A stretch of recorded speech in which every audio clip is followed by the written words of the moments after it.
আমি already clear করেছি আপনাদের কাছে, এটা রাজনৈতিক কৌশল, purely it's a political agenda, political planning.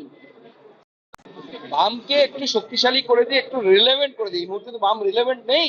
গত লোকসভা নির্বাচনের পর আরো ধপাস করে পড়ে গেছে। সব মিলিয়ে মনে হয় 60 লক্ষের আশেপাশে ভোট আছে। আমি বলে দিচ্ছি আগামী বিধানসভায় 40 লক্ষে পৌঁছবে। এবার বামেদেরকে এই উত্থান একটু তুলিয়ে দেওয়া হচ্ছে, জাগিয়ে দেওয়া হচ্ছে কুম্ভকর্ণের ঘুম থেকে, যাতে কিছু হিন্দু অচল অবস্থাটা খুব আর্টিফিশিয়াল আমার মনে হচ্ছে, চাইলেই কেটে যায়। এটা তৈরি করা হয়েছে, এটা স্পন্সর্ড, প্ল্যান্ড।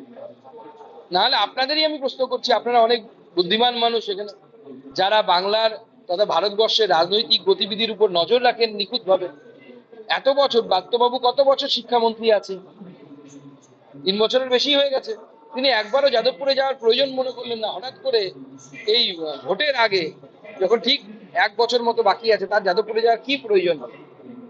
তাহলে যাদবপুরের বর্তমান অবস্থার জন্য আপনি কি সরকারকেও দায়ী করছেন? শেষ করতে হবে, শেষ করতে হবে।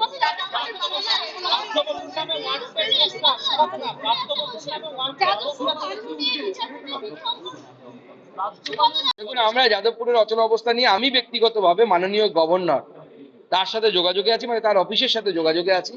মাননীয় গভর্নর সাহেব অনারেবল ভাইস চ্যান্সেলরকে ডেকে পাঠিয়েছিলেন।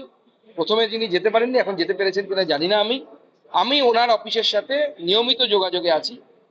কিন্তু আমি বলছি, এটা স্পন্সর্ড এবং প্ল্যান, এত সহজে হবে না।